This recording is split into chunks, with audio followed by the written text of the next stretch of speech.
Hello, thanks for joining me. Today, we're going to be diving into a really interesting topic, and it all revolves around the issue about CHROs, CEOs, COOs, all having to deal with such enormous HR change. We've had the coronavirus and massive turnover and the great resignation and quiet quitting as the new one. But that's all fine. And Andy, you can come up with strategic plans and put them into action. But the problem facing some of the HR leaders and business leaders is how to actually address that at the strategic and then the tactical implementation stages. So companies can opt to implement software to put some of these action plans into place, but then possibly it might be better to use consulting firms to do that. It's quite a tricky chasm to cross. And so today I'm talking to Andy Najjar, who is from FutureSolve, and FutureSolve bridges that gap in a really nice way. And I want to sort of dive into that. So Andy, thank you very much for joining me today. Thank you, Ben. Excited to be here. Yeah, great to have you. You heard me speaking there in the opening about that sort of chasm. How do you see that challenge of trying to work out which is the best way to go, whether that be software, consulting, or something else? Yeah, I mean, with different clients, it always starts with the strategy in place. So a lot of companies are trying to figure out what structure or process or strategy do I need initially? And that either could be done in-house or using expertise as a consulting company to come and form. And then with that strategy, then you go and find technology to fit that strategy. But when you have two different companies or two different teams, and they're all trying to strategically form a strategy in different directions, you ultimately find some friction between how to implement technology that works with the strategy that you just spent a lot of investment and money and time to create. So what we try to do at FutureSolve is have a cohesive experience where we bring both of these together to truly create a full, all-encompassing change where the strategy put in place is already planned towards the technology that we offer and have recommended to clients. So by the time everything is put in place, it's already set up for success, both on the technology side and on the strategy side. That's good to hear, because I was actually laughing with a tech company earlier whereby they were kind of founded on consultants who were wanting to make real positive change. And then they thought, well, if we can create some software, it will help facilitate that. Whereas you kind of see all these tech bros who've just come out of MIT or something, and they've managed to get some funding from a couple of trust funds, friends and family funds, and then put together some software, have no idea how this might help a company or whatever. So I like the fact that you've got that nice blend. And the other thing too is we have quite a few CHRO advisors at FutureSolve that have been in the place of the buyer or of the customer. Okay. So again, it's not a consultant looking outside in. It's somebody that was in their place, in their shoes, that was able to solve for that problem that brings that expertise. And as a result, even the technology companies like to work with the advisors because we provide them insight on how HR expects to use this, or what is the true trend that makes an impact, versus going at it from just a consulting angle or just a technology angle. So bringing a uniform experience, both from internal HR experience, internal technology implementation experience, to truly make things work internally for companies. Yeah.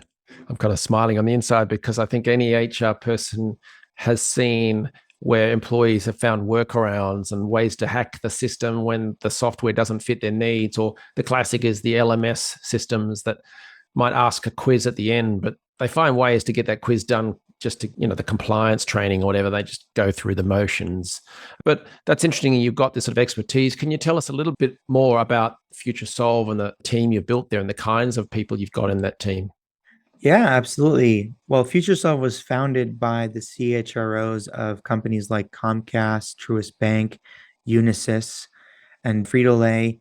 So they came together and really had a passion about supporting small and medium-sized companies with the big business experience that these CHROs have, and how can they give back and really help those companies that need it most succeed.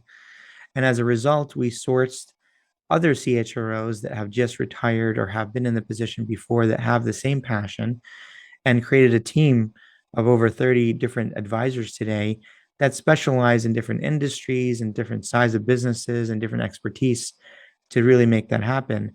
So we have people like the previous CHRO of Colgate and Coca-Cola and other brands that all are within FutureSolve that bring a ton of experience, but are truly passionate about helping that CEO or the executive team of a mid-cap company that might not be heavily invested in their HR department yet to truly take it to the next level and make a people decision that will dictate what their company looks like for the next 5 to 10 years.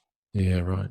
That's a big impact. What kinds of people decisions and people problems does FutureSolve help companies resolve? Yeah, there's a lot of really big ones, specifically after the pandemic, that have been happening. But some of the big ones we're hearing is culture transformation. How do you transform culture now that there's a hybrid environment? Another one that they always ask about is change management when they're making change, how to create adoption, where all the change is happening in a synchronistic way, not just process, but being agile and thinking on the fly from a leadership perspective. We also get a lot of leadership agility work where we can either create a structure, a leadership team, or create a leadership strategy across the company that will transform it moving forward. And not to mention diversity inclusion, predictive analytics of how do we measure all this change and make sure that we're getting the impact across the business and make HR actually a measurable department that contributes to the profit and loss statement at the end. Nice. Now I'm just thinking back to my first ever HR manager job on a standalone manufacturing site. And I was so proud of myself because I created with another guy a Microsoft Access database so we could record performance data or something from the mill or something like that. I can't remember, but that is so stark in contrast to some of the technology that I've seen you guys share with your clients. Can you sort of walk us through some of the AI and some of the other technology tools that you make available? Yeah, the biggest needs we're seeing are usually artificially intelligent technologies that work across and on top of the infrastructure already there with companies. So instead of trying to change an infrastructure, you can add a technology that actually enhances what you're currently doing and brings those efficiencies and savings to the table. So, for example, the biggest areas we see is predictive analytics. So we have a technology that, works with all the different platforms that a company may have to look at insights and data and predict what could happen and helps the company form a strategy. We also have artificial intelligence that help companies recruit and hire faster, better by approaching talent exactly with the skills and experience they need at other competitor jobs and saying, come and work for me instead and build a relationship with those individuals. And then we also have AI that truly talks to people and employees across the entire enterprise and gathers what's happening and finds out about engagement, culture, leadership, and bubbles that to the top where it tells you what are the areas affecting the company.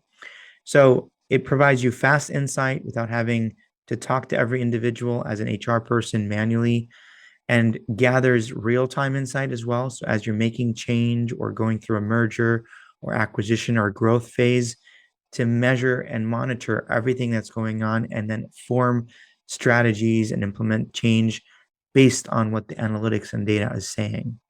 Wow. Yeah, that's very good because so technology has evolved from my impressive Microsoft Access database to reactionary reporting systems and time and motion type stuff to then service delivery, whether that's the LMS or something like that. But what you're talking about is probably more forward looking on the predictive side, right? Absolutely. I mean, even in the learning space, we use artificial intelligence to see what learning is being effective, empowering other users to take the same learning so we can replicate top performers. So it's no longer just a learning management system, it's become a learning experience system. But even then, learning experience used to be only based on experience of the employee with the software.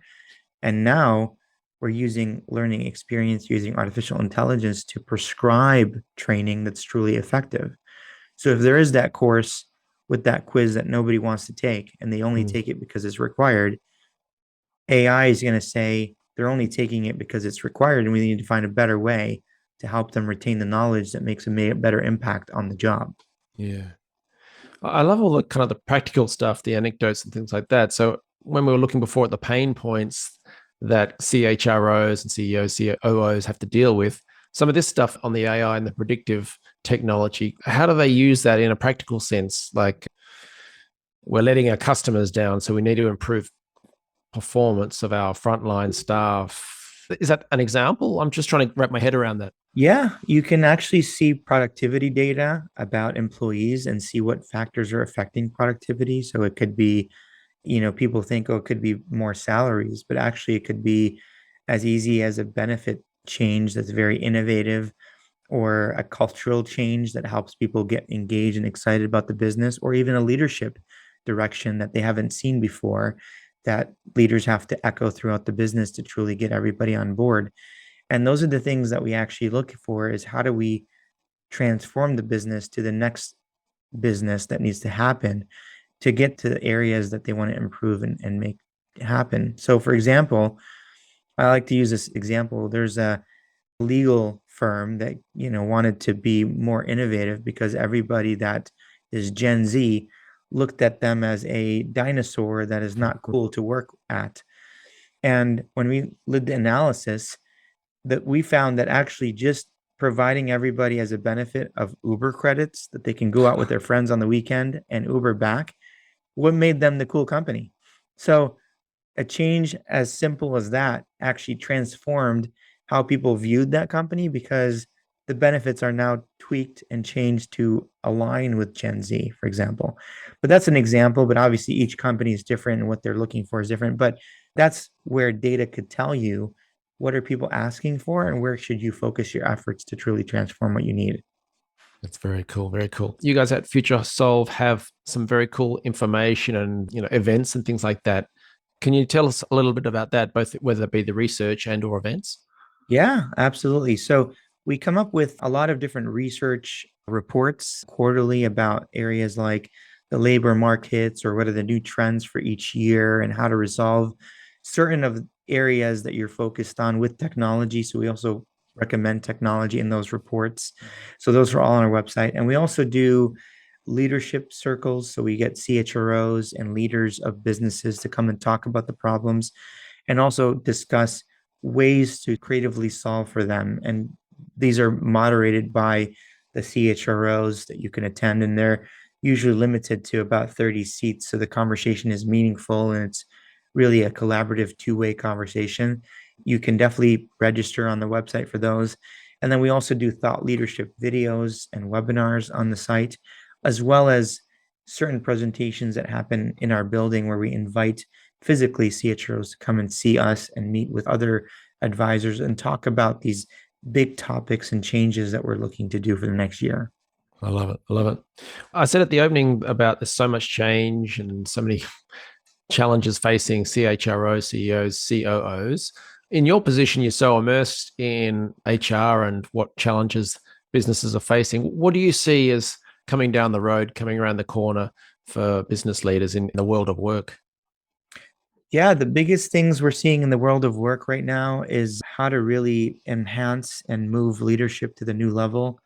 One of our founders believes that even the term CHRO will be replaced eventually with Chief Leadership Officer, because truly it comes down to how to empower everybody in the business to be a leader, even if an individual contributor employee is a leader within.